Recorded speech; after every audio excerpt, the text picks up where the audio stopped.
Ai minä vai? Niin.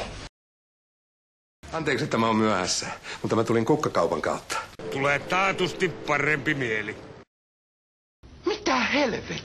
No, hyvä on. Mua epäillään huumeiden hallussapidosta ja välittämisestä. Mitä?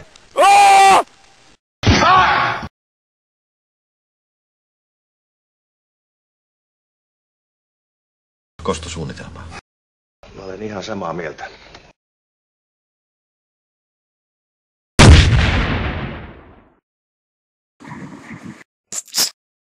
Ei vittu! No niin! Tärpänen! Tadää!